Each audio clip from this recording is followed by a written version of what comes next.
الحمد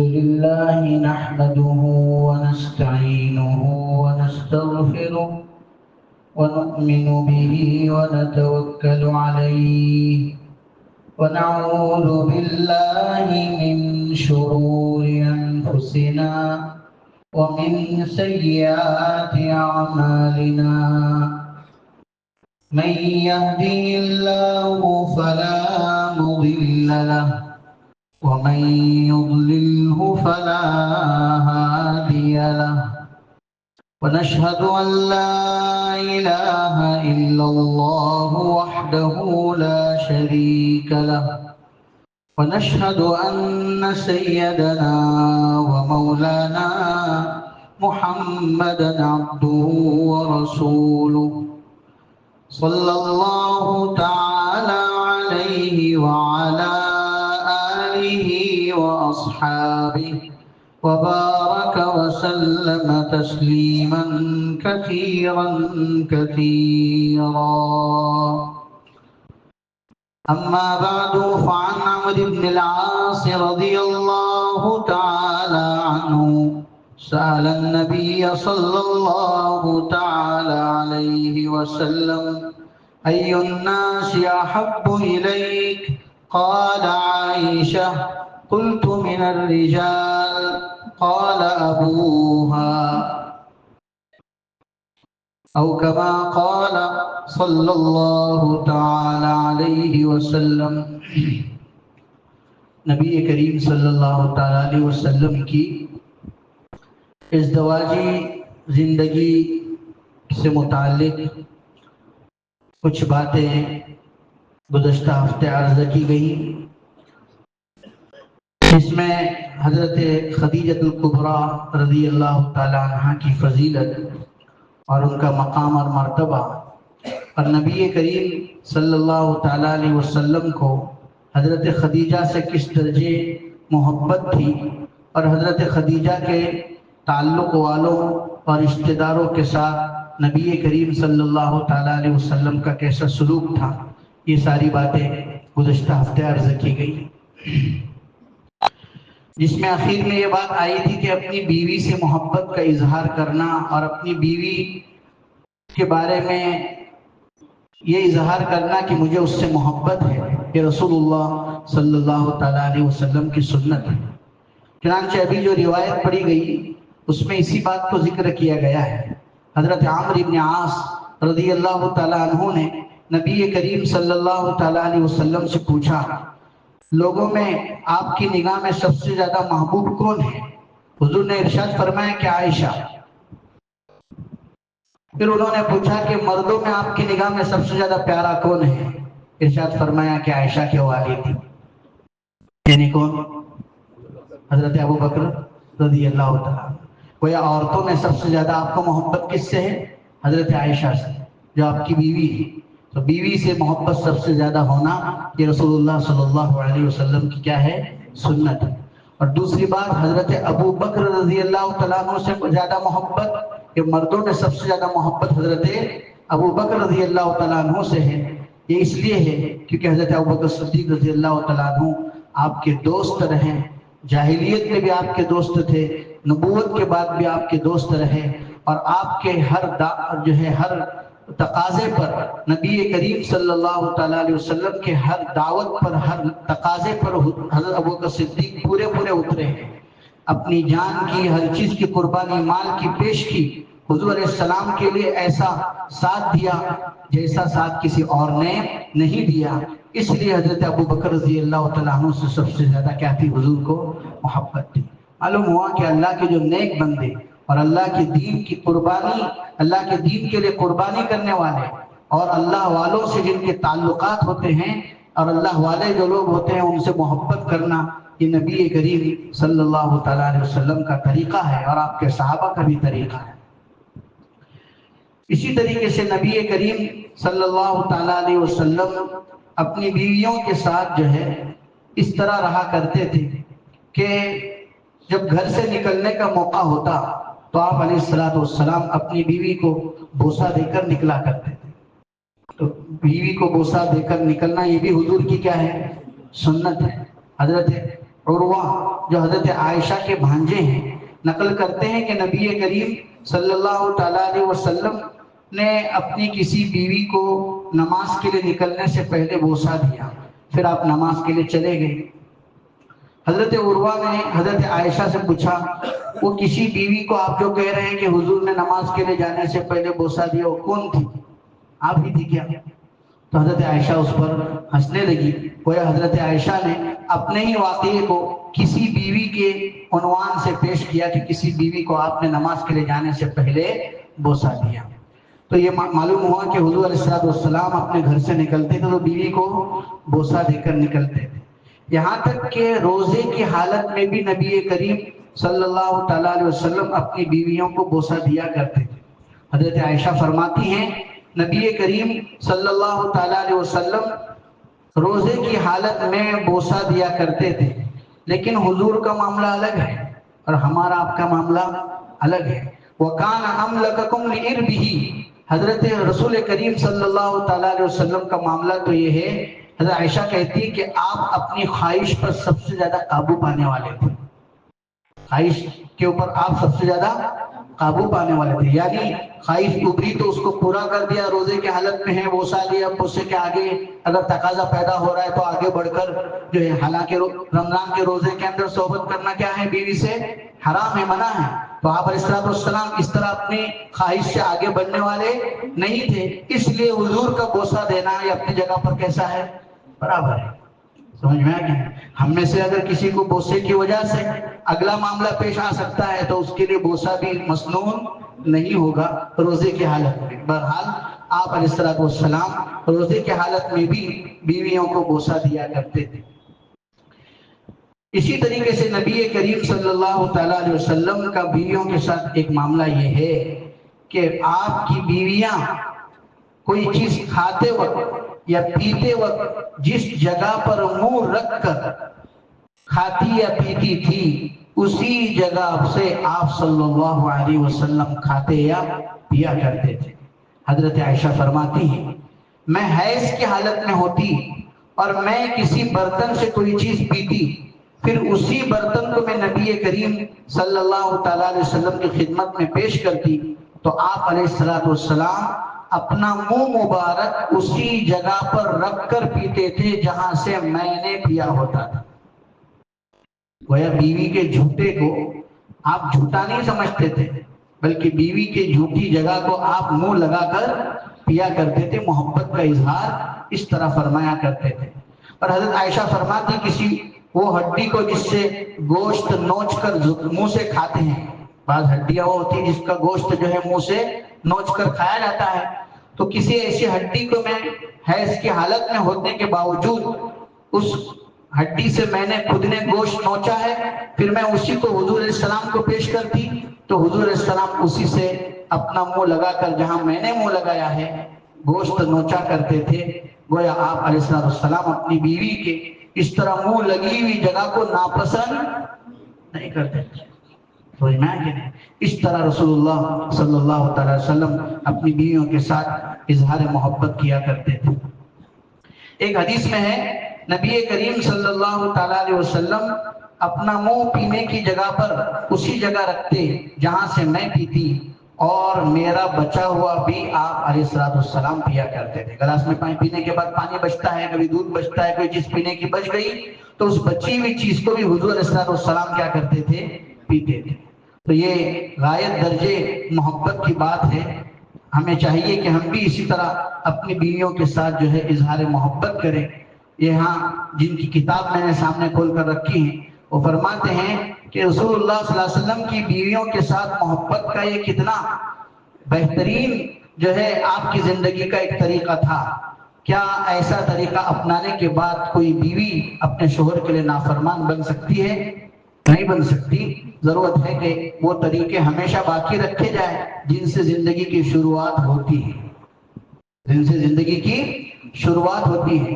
عام طور پر ایسا ہوتا ہے کہ جب زندگی کی شروعات، ازدواجی زندگی کی نئی نئی شروعات ہوتی ہے تو اس وقت جو ہے ہمیں ایک دوسرے سے اتنا لگاؤ ہوتا ہے کہ اس وقت یہ سب چیزیں ہم لوگ کیا کرتے ہیں، لیکن ایک مدت گزر جانے کے بعد پھر وہ ساری باتیں ختم ہو جاتی ہیں، اور یہ وہ واقعات ہیں جو نبی کریم صلی اللہ تعالیٰ علیہ وسلم کے بڑھاپے کے ہیں۔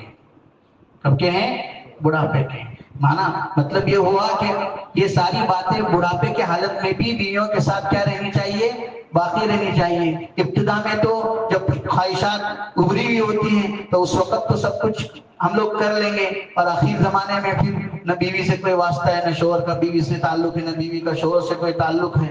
اس طرح کی جو چیزیں آج کل ہمیں پائی جا رہی ہے، تو اس سے جو ہے واقعہ یہی ہے کہ محبتیں باقی نہیں رہتی اور گھروں میں جھگڑے ہی جھگڑے رہا کرتے ہیں۔ نبی کریم صلی اللہ علیہ وسلم کی ایک سنت، ایک زندگی کا آپ کا بیویوں کے ساتھ معاملہ یہ بھی ہے، جس جگہ سے حضور حضرت عائشہ نے منہ لگا کر مسواک کیا، اسی مسواک کو حضور علیہ السلام نے بھی کیا کیا ہے؟ استعمال فرمایا۔ حضرت عائشہ کہتی ہے اللہ تعالیٰ کے انعامات میں سے مجھ پر جو اللہ کے انعامات ہوئے ہیں، ان میں سے ایک انعام یہ ہے کہ میری باری کے دن حضور علیہ السلام کا انتقال ہوا۔ بہت ساری عورتیں تھیں اور بہت ساری عورتوں کی روزانہ ہر ایک کی باری ہوا کرتی تھی، تو میری جب باری تھی اس دن حضور کا کیا ہو گیا؟ انتقال ہو گیا، دنیا سے وصال ہو گیا۔ دوسرے ایک انعام مجھ پر یہ ہے کہ میرے گھر میں حضور کا کیا ہو گیا؟ انتقال ہو گیا۔ یہ سب سعادت کی بات ہے۔ اللہ والوں کے جو انہوں نے ہماری طرف دیکھ بھی لیے، انہوں نے ہم سے بات بھی کر لی، ایک آدھ کوئی میسج بھی آ گیا تو ہمارے لیے کیا رہتی؟ سعادت کی بات۔ ہم لوگ خوش ہوتے ہیں کہ ہاں فلاں آدمی کا مجھ کو کیا گیا؟ میسج آ گیا، فلاں نے میرے طرف دیکھے، فلاں نے مجھے میں تو دیکھ کر مسکرائے، تو اس چیز کو آدمی اپنے لیے سعادت سمجھتا ہے۔ تو حضرت عائشہ چونکہ حضور کی بیوی ہے تو اپنے لیے سعادت اور نیکبختی اور خوشبختی سمجھ رہی اس بات میں کہ میری باری کے دن حضور کا انتقال ہوا، میرے گھر میں حضور کا انتقال ہوا۔ اور تیسری بات فرماتی ہیں کہ اللہ تعالیٰ نے آپ کی موت کے وقت، انتقال کے وقت میری اور حضور کی تھوک کو جمع فرمایا، میری اور حضور کی تھوک کو جمع فرمایا۔ چنانچہ واقعہ یہ ہوا کہ عبد الرحمن رضی اللہ تعالیٰ، حضرت ابوبکر صدیق کے ایک بیٹے ہیں عبد الرحمن ابن ابی بکر جو حضرت عائشہ کے بھائی ہیں، تو عبد الرحمن ابن ابی بکر رضی اللہ تعالیٰ عنہ میرے پاس تشریف لائے۔ حضرت عائشہ کہتی ہیں ان کے ہاتھ میں مسواک تھا اور میں رسول اللہ صلی اللہ علیہ وسلم کو سہارا دے کر بیٹھی تھی۔ میں نے دیکھا کہ حضور عبد الرحمن کے ہاتھ میں جو مسواک ہے اس مسواک کو دیکھ رہے ہیں۔ میں سمجھ گئی کہ حضور مسواک چاہتے ہیں، تو میں نے حضور سے پوچھا آپ کے لیے لے آؤں؟ آپ نے اشارہ فرمایا کہ ہاں۔ میں نے عبد الرحمن کے ہاتھ سے مسواک لیا اور حضور کو پیش کیا۔ چونکہ آپ علیہ السلام کے وصال کا وقت قریب ہے، اس سے پہلے پہلے کا واقعہ ہے، ظاہر ہے کہ وصال کے وقت آدمی سکرات کے وقت عالم میں ہوتا ہے، ایسے میں آپ علیہ السلام کے پاس اتنی طاقت نہیں تھی کہ آپ اس مسواک کو چباتے اور اپنے منہ میں مسواک فرماتے، اس لیے وہ مسواک آپ کے لیے اس کا استعمال کرنا آپ پر بھاری ہوا۔ حضرت عائشہ کہتی ہے میں نے پوچھا حضور میں آپ کے لیے اس مسواک کو نرم کروں؟ حضرت رسول کریم صلی اللہ علیہ وسلم نے ارشاد فرمایا کہ ہاں۔ تو حضرت عائشہ کہتی میں نے اس مسواک کو لیا اور اپنے منہ میں چبایا چبایا چبایا، اور چبا کر جب وہ نرم ہو گیا، اب اس مسواک کو میں نے رسول اللہ صلی اللہ تعالی علیہ وسلم کو پیش کیا اور آپ نے اسی مسواک کو استعمال فرمایا۔ اس طرح انتقال سے پہلے میری اور حضور کی تھوک کو اللہ تعالیٰ نے کیا کر دیا؟ جمع فرمایا۔ ایک طرف دونوں کی تھوک کو اللہ نے جمع فرمایا، دوسری طرف حضور صلی اللہ علیہ وسلم نے اس مسواک کو استعمال فرمایا جس مسواک کو کس نے استعمال کیا تھا؟ بیوی نے استعمال کیا تھا۔ معلوم ہوا اس طرح بیوی کے جھوٹے کو جھوٹا بول کر اس سے جو کراہت اور اس کو گندا نہیں سمجھتے بلکہ اس کو محبت سے استعمال کیا جاتا ہے، جیسا کہ رسول اللہ صلی اللہ تعالی علیہ وسلم نے کیا۔ اسی لیے حضرت عائشہ کہتی ہے کہ میری اور حضور کی تھوک کو اللہ تعالیٰ نے آپ کے دنیا کے دنوں میں سے آخری دن میں جمع فرمایا۔ یہ آخری دن دنیا کا آخری اور آخرت کا پہلا دن ہے۔ وہ آخرت کی شروعات ہماری اس طرح ہوئی کہ میری اور حضور کی تھوک کو اللہ تعالیٰ نے جمع فرمایا۔ اسی طریقے سے نبی کریم صلی اللہ تعالیٰ علیہ وسلم حضرت عائشہ رضی اللہ، بلکہ بیویوں کے متعلق ہے کہ بیوی کے ران پر سر رکھ کر سونا یہ بھی سنت ہے۔ اس طرح بھی محبت کا کیا کیا جاتا ہے؟ اظہار کیا جاتا ہے۔ چنانچہ ایک واقعہ یہ ہوا تھا، حضرت عائشہ رضی اللہ تعالیٰ عنہ کو ایک مرتبہ اللہ کے رسول علیہ السلام سفر میں لے کر گئے تھے۔ جب سفر میں جاتے تھے تو آپ کا معمول یہ تھا کہ آپ چٹھی اڑایا کرتے تھے۔ جس بیوی کا نام چٹھی میں نکلتا اس بیوی کو اپنے ساتھ میں سفر میں لے جایا کرتے۔ اس مرتبہ اس سفر میں کس کا نام نکلا تھا؟ حضرت عائشہ رضی اللہ تعالیٰ عنہ کا نام نکلا تھا۔ غزوہ مریسی، ایک جنگ ہوئی تھی مریسی کے مقام پر، اس جنگ سے واپسی کے موقع کا یہ واقعہ ہے۔ حضرت عائشہ رضی اللہ تعالیٰ عنہ کو رسول اللہ صلی اللہ تعالیٰ علیہ وسلم ساتھ میں لے کر گئے تھے۔ واپسی میں ایسا ہوا کہ ایک جگہ پر ٹھہرے تھے، مقام پڑاؤ کیا تھا۔ اسی جگہ پر حضرت عائشہ رضی اللہ تعالیٰ عنہ کے گلے میں ایک ہار تھا جو کسی سے انہوں نے عاریت پر لیا ہوا تھا، استعمال کے لیے لیا ہوا تھا۔ وہ ہار ٹوٹ گیا اور ٹوٹ کر اس کے ٹکڑے ٹکڑے یہاں وہاں گم ہو گئے۔ حضرت عائشہ رضی اللہ تعالیٰ عنہ نے نبی کریم صلی اللہ تعالیٰ علیہ وسلم سے عرض کیا کہ وہ ہار گم ہو گئے۔ چنانچہ صحابہ اکرام کو ڈھونڈنے کے لیے بھیجا گیا، یہاں تک کہ خود حضرت عائشہ رضی اللہ تعالیٰ عنہ اس وقت جو فارغ ہونے کے لیے قضاء حاجت کے لیے چلی گئی تھی۔ لوگ سمجھ گئے کہ حضرت عائشہ کا وزن نہیں تھا زیادہ، اور بیویوں کو سواری پر بٹھانے کے لیے وہ ڈولی ہوتی ہے، ڈولی ہمارے ہاں پہلے دلہن کے لیے ڈولی استعمال کی جاتی تھی لکڑی کی بنی ہوئی، اس ڈولی کو کے اندر عورتوں کو بٹھایا جاتا اور وہ ڈولی جانور کے اوپر رکھی جاتی۔ لوگ یہ سمجھ گئے کہ حضرت عائشہ فارغ ہو کے آئی ہوگی اور ڈولی کے اندر بیٹھ گئی ہوگی، اور ان کو اٹھا کر جو ہے اس ڈولی کو اٹھا کر سواری پر رکھا گیا اور سواری نکل گئی۔ یہ تو واقعے کی تفصیل ہے۔ اس موقع پر یہ ہوا کہ اس ہار کو ڈھونڈنے میں نبی کریم صلی اللہ تعالیٰ علیہ وسلم نے لوگوں کو روکے رکھا تھا، جس کی وجہ سے نماز کا وقت ہوا تھا، پانی نہیں تھا، لوگوں نے نماز بغیر پانی کے استعمال کے ایسی ہی پڑھ لی۔ تو حضرت ابوبکر صدیق سے لوگوں نے شکایت کی کہ تمہاری بیٹی کی وجہ سے یہ دیری ہو گئی، اگر دیری نہیں ہوتی تو ہم لوگ آگے نکل کر جاتے اور پانی کے مقام پر پہنچتے، وہاں پانی ملتا، اس سے وضو کر کے ہم لوگ نماز پڑھتے۔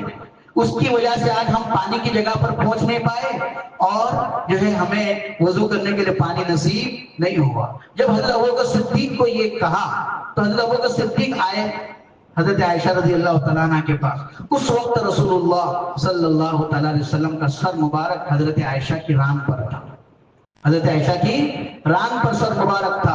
حضور آئے، حضرت عائشہ کو ڈانٹنے لگے، ارے یہ تو نے کیا کیا، تیری وجہ سے لوگوں کی نماز کا مسئلہ ہو گیا، لوگوں کو نماز پڑھنے کے لیے پانی نہیں مل رہا ہے۔ چنانچہ حضور علیہ السلام حضرت عائشہ کی کمر مبارک میں اس طرح ہاتھ سے مارے جا رہے تھے۔ ظاہر سی بات ہے جب کمر میں مارا جائے گا تو آدمی ہل جاتا ہے۔ حضرت عائشہ کہتی کہ چونکہ حضور کا سر مبارک میرے گود میں تھا اس لیے میں حرکت نہیں کر سکتی تھی، باوجود حرکت کا سبب پایا جا رہا تھا کہ میرے ابا میرے کمر میں مارے جا رہے ہیں، لیکن پھر بھی میں نے حرکت نہیں کی تاکہ حضور کو تکلیف نہ پہنچے۔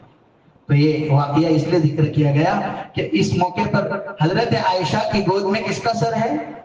حضور اکرم صلی اللہ تعالیٰ علیہ وسلم کا۔ معلوم ہوا کہ بیوی کے گود میں سر رکھ کر سونا یہ بھی رسول اللہ صلی اللہ تعالیٰ علیہ وسلم کی سنت ہے، اس سے بھی محبت کا اظہار کیا جاتا ہے۔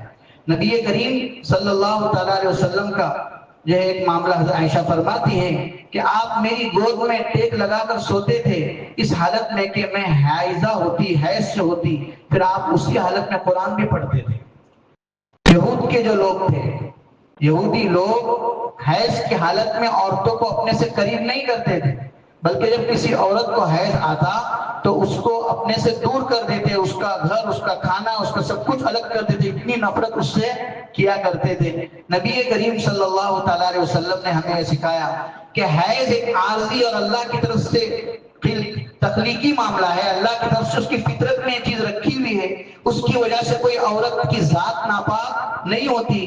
اس لیے اگر کوئی عورت حائضہ ہے تو اس کے بدن سے بدن بھی لگ سکتا ہے، اس کے گود میں سر رکھ کر سویا بھی جا سکتا ہے، اور اس سے جو بوس و کنار کی بھی کیا ہے اجازت ہے، اور اسی طریقے سے اس کے ہاتھ کا بنا ہوا کھانا بھی کھا سکتے ہیں۔ آگے چل کر واقعات آنے والے ہیں کہ ایسی عورت کے ساتھ ایک ہی بستر میں سویا بھی جا سکتا ہے، کوئی ایسی بات نہیں ہے کہ اس سے گھن کی جائے اور اس کو سے نفرت کی جائے، اس کو گندا سمجھا جائے، یہ ہماری شریعت کا طریقہ نہیں ہے۔ ہماری شریعت میں تو یہ سکھا گیا کہ عورتیں اگرچہ حیض میں بھی ہیں تب بھی مومن پاک ہوتا ہے۔ مومن کیا ہوتا ہے؟ پاک ہوتا ہے۔ ایمان والا اس کے اپنے دل کے ایمان کے نور کی وجہ سے وہ کیا ہے؟ پاک ہے۔ اگر عارضی طور پر اس کو ناپاکی پیش آئی تو اس سے اس کے دل کے ایمان کا نور ختم نہیں ہوتا کہ جس سے اس کو گندا سمجھا جائے، ناپاک سمجھا جائے اور اس سے نفرت کی جائے۔ چنانچہ حضور علیہ السلام باوجود حیض میں ہونے کے حضرت عائشہ کی گود میں سر بھی رکھتے تھے، اور آگے ابھی کیا ہے، ثم یقرؤ القرآن، اور قرآن بھی پڑھتے تھے جو ہے اپنا سر مبارک گود میں رکھ کر۔ تو اس میں کوئی قباحت کی بات نہیں ہے۔ اللہ تعالیٰ ہم سب کو صحیح چیزیں سمجھنے کی توفیق عطا فرمائے۔